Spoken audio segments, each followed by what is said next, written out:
Welcome friends. In this lecture, we are going to discuss the four failure theories for dynamic loading condition. Right. First one is the Soderberg theory, which is used for the ductile material. Second is Goodman's theory, and third one is Gerber's theory. Both are used for brittle material, and modified Goodman theory is the next or updated version of the Goodman theory. In previous lecture, we have seen the graph of stress versus the fatigue life, or we have also discussed about the endurance limit, then the different factors like Ka, Kb, Kc, Kt, Kf. Kt, Kf means theoretical stress concentration factor. Kf means actual stress concentration factor. I will show you the slide itself. We have discussed these formulae in previous lecture, right? All these things: Ka size factor, Kb surface finish factor, Kc reliability factor. Then we have discussed this about this formula. Then also find out different cases for the good design. In case number 1, we have kept the notch sensitivity factor Q equal to 0 and found that we have got the endurance limit exactly equal to the standard specimen, which is not possible in practice, but it is the ideal condition. And another value Q equal to 1, which is the worst design condition. So we concluded that Q value should be lesser than 1. Now let us start with first theory, that is Soderberg theory. It is used for ductile material. You know that the static loading condition and dynamic loading condition, if we will consider these variable stresses, because our endurance limit is defined by using this variable stress value, whether the stress value is higher for particular number of life cycles or the loading cycles. Depending on that, we have defined the endurance limit. I will show this slide so that it will be clear to you people. We have kept a maximum stress equal to 80 and find out the variable stress value for different loading conditions like static loading condition, then repeated loading condition, then completely reverse condition. Here you can see if maximum stress is same in all the cases, but due to different type of loading condition, here you can see the variable stress or the amplitude of this stress, that is stress and amplitude, is different for different loading condition. As in static loading condition, you know that I am drawing a graph. There is only one tensile or compressing force is applied. That's why there is a constant stress value. Let us say sigma y or anything, or I can, and which is the only one. That's why the maximum. So I can write it equal to sigma max. So in static loading condition, sigma max and sigma min are equal, right? Minimum. So the variable stress will be sigma max minus sigma min. Okay, what we will get, that this value 80, let us say this value is 80. 80 minus 80 will be equal to 0. Similarly, if for alternating stress, it will somewhat between 80 and 0, anything depending on how much reverse load we are applying. It is not completely reverse. In completely reverse, maximum tensile, it may be maximum tensile stress and the magnitude of the compressive stress, that is the minimum stress, will be same. In this this case you will find the sigma v value variable stress is maximum in compressive stress. So we define endurance limit only for that, so that the component will be safe in all these cases. If variable stress, if it can sustain this much high variable stress, then definitely it is going to sustain this lower values of sigma v. Now coming to the Soderberg theory. Look at these values. This will be useful in the drawing the Soderberg line and all the failure theories for dynamic loading. This is sigma mean, that means sigma max plus sigma mean by 2. That is average value of the stress, maximum stress and minimum stress. Now coming to our current slide of Soderberg theory for ductile material. Okay. Now we have find that sigma m is equal to sigma max. It may be, let us say, SYT or SU2, or depending on the type of material. For now we will consider this is a ductile material, that's why it will be sigma y or SY. I can say it is equal to SY. As the material is ductile, its strength will be the yield tensile stress or yield strength only. Maximum, how much maximum stress it can bear? It can bear its yield strength, stress up to its yield strength. And we have already find out the value, variable stress value. It is coming 0 for static loading condition, and in critical condition, that is the dynamic loading under completely reverse loading type of the loading condition, sigma m, that is the mean stress, average stress is 0 and variable stress is V max.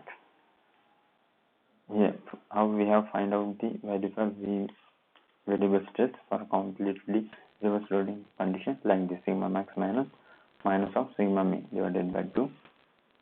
As these two values are same, let us say 80 minus 80 divided by 2, it will become equal to 80, which is nothing but the sigma max value, right?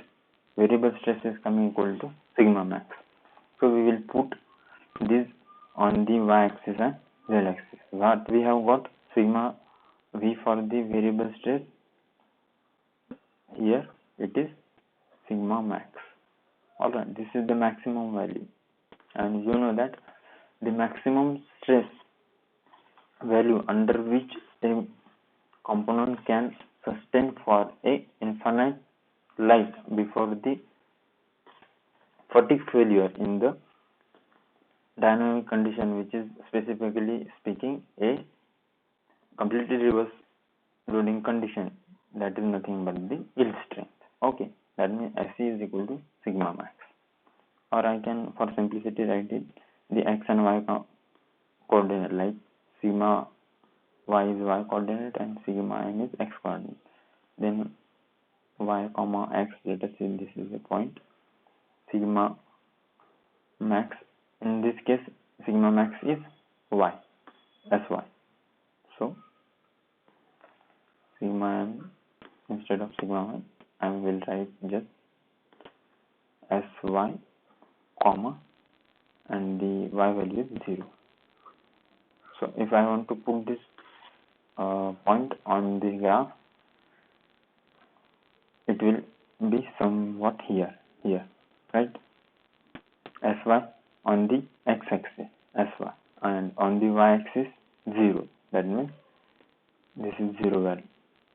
On the y-axis 1, 2, 3 is like this. It is increasing. This is 0. Our first point for static loading condition will be this. Similarly, for dynamic loading condition, the sigma and sigma y, that is x and y coordinates, are sigma max minus 0, sigma max comma 0, right? This will be the second point. I will put it here, sigma max on the x-axis, right? Sorry, I have written is sigma v comma, that is sigma v is the y value. No, we have put sigma v on the y-axis, so y value is 0. Here something 0, y value is 0, and x should be the sigma max. What is the maximum stress value in case of variable completely reverse loading condition? It is, let us say, 80. It will be somewhat here, right? Or you may get confused. I will write separately. Just erase this one.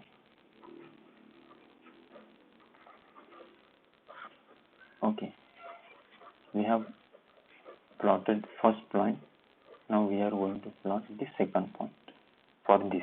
Okay, we know that sigma m value for the dynamic loading condition is 0, means x value is 0. First x is the 0, not sigma max. This is 0. The sigma m value comma sigma v, that is x comma y, that is 0 comma sigma max. Sigma v is the sigma max in this second condition. Now we will put this point, let us say this is point B on this graph. X coordinate is 0, that means here, and y coordinate is sigma max. Don't confuse with this FE. In case of completely reverse condition, maximum value of stress is nothing but the endurance strength or endurance limit, SE. Alright, now we have got these 2 points A and B. Let us say this is point A, this is point B. Now whatever be the loading condition or stress condition, it will not be greater than sigma max and 0. That means the variables sigma v will be between 0 and sigma max. Alright, so we will get all the values of sigma v in this region only, and also for sigma m in this region. It will be lesser than Sy, and sigma v will be lesser than Se. So this much complete area is useful for the design, or in all type of design, like whether it may be a repeated type of loading condition or it may be static even. But now we are talking about the dynamic, so I will talk only about the dynamic loading conditions, like repeatedly loading condition, fluctuating loading condition. It will be safe because we are designing for the completely reverse loading condition, which is the critical. At that type of loading condition, the component will fail at very less stress, and which is known as yield limit, yield strength of the endurance limit or the endurance strength. So whatever the value may be from the previous graph we have seen, we will get all the value in this safe zone. This is the safe zone. So material will not fail until it reaches the endurance limit value. So you know that if I will join these 2 points, I am getting a straight line, and the equation for straight line is this: x by a plus y by b is equal to 1. So similarly, if I put the values of x and y, because on y-axis I have put sigma v, and on x-axis I have put sigma m, right? So before explaining, let me erase this, so there will not be confusion. Okay.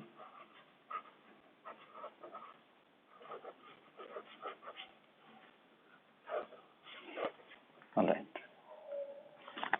So this is the equation for straight line, putting the values of x and y. Okay.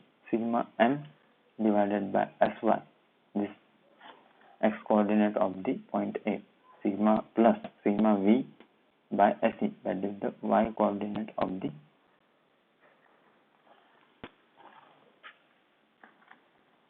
this point B. So finally we have got this equation. This is the Soderberg line equation or Soderberg equation.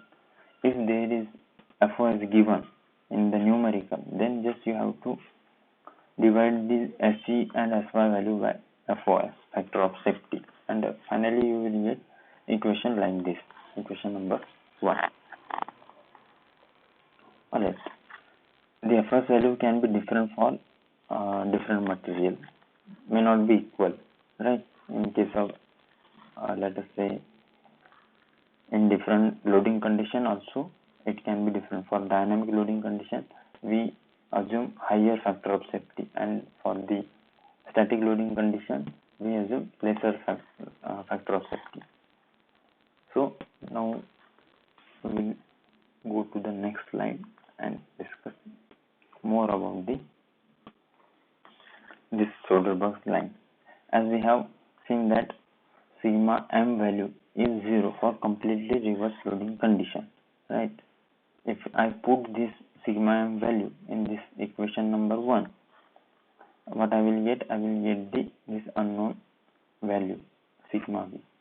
This term will become 0, and what I am getting, sigma v is nothing but SE by FOS. This is the factor of safety. If factor of safety is 1, then you will find that SE equal to sigma v, or variable stress is nothing but the endurance strength. It is the same as on graph. You know that we have seen in the previous slide. Here SV is the SE, right? If the FOS is 1, right? From this equation, if we put FOS equal to 1 and sigma m equal to 0 here, because in completely reverse loading condition sigma m is 0. Now moving to the next theory, that is Goodman's theory for the brittle material. It is also similar, just in case of SY. Here in case of SY, that is yield strength, we will be plotting a graph against the SUT, because brittle materials fail at ultimate strength or ultimate stress. Similarly, we will put 2 points A and B, then join the line, and equation for the line, you know that is x by A plus y by B is equal to 1. Just there will be this change. In case of SY, just you have to put SUT, otherwise the equation is same as that of the first equation, that means equation by the Soderberg line equation, right? Similarly, if FOS is given, we will divide this here by FOS and here also FOS. Finally, we will get this equation, sigma m by SUT plus sigma v by SE is equal to 1 by FOS. And if we plot the line for the strain or stress values considering the FOS, it will be like this. That means we are in the safer zone. This is the limit, let us say.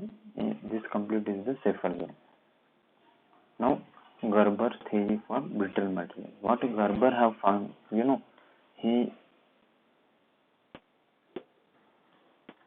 done a research, let us say, on the Goodman theory, and he found that the whatever the line given by the Goodman is safe, no doubt, but he found that there is a adjacent region where there is a very less chance of failure. That means let us say these crosses are showing the failure points or the events where material can fail.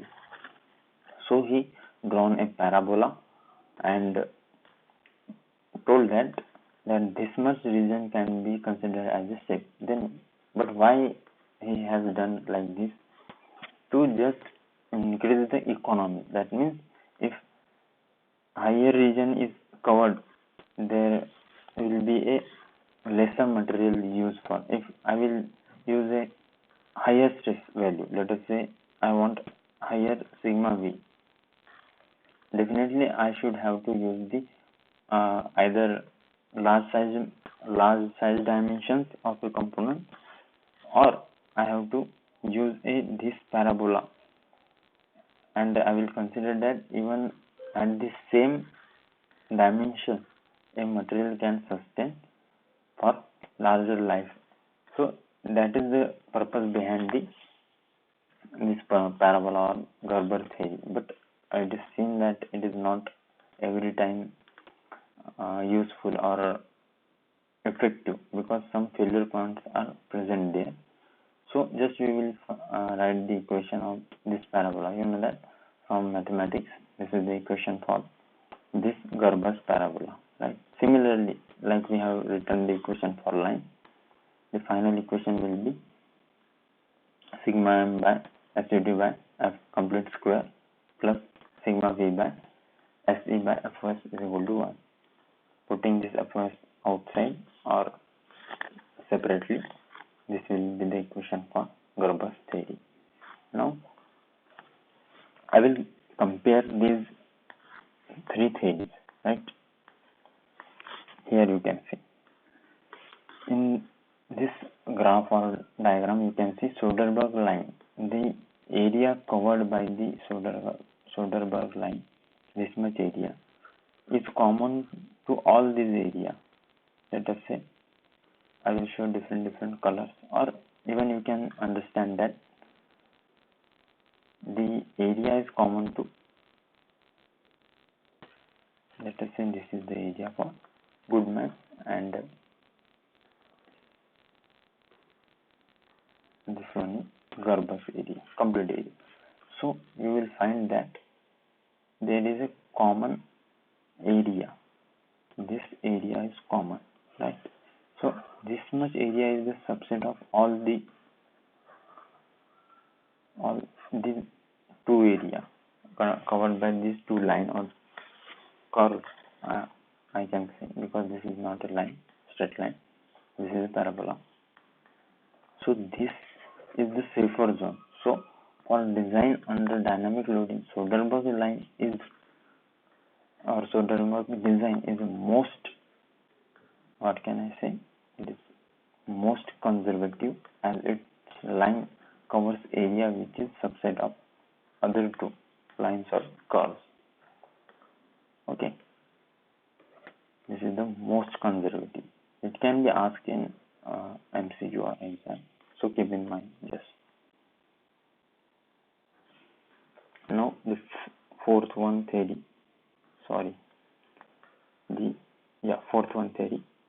is the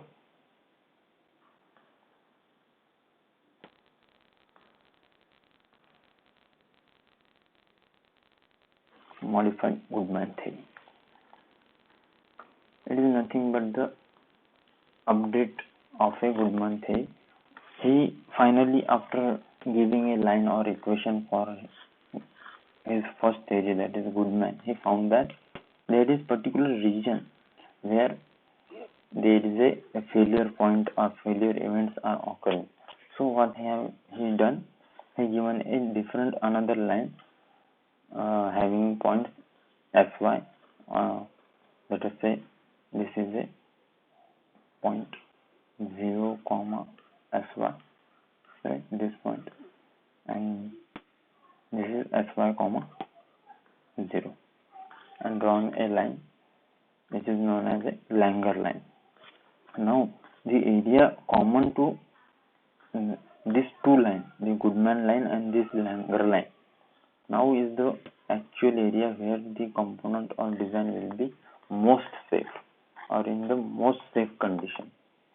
So for finding the dimension of such two equations, by using two equations, what we will do? We will design for this both the equation by using both these equation, and whatever the dimension, if let us say here we are getting a 30 dimension of diameter, and here I am getting the 40 diameter. Okay, so I will this higher value, right? That will, if higher the dimension, larger the dimension, it can sustain all the or the more stresses. That is the modification given by the Goodman. Equation are similar, like this is also a straight line. So x upon a, y upon b equal to 1. In case of sigma m and sigma b, it will be sigma m divided by s1 plus sigma b divided by s1 equal to 1. If we will transfer this s1 on the right side, we will get this equation also. Both these are similar, and you know previously the equation for Goodman. We will find the conclusion is that first we will find the design for Goodman, previous Goodman theory, and then we will design a component by using this Langer line equation, and whatever will be the higher dimension obtained by in the design, we will use for the actual manufacturing, right? This was all about the failure theories for dynamic loading condition, and in next lecture we will discuss about formulae. Till then, you can watch our previous videos on strength of material, machine design, engineering drawing. That's all about the failure theories. Now, goodbye. Signing off for the day.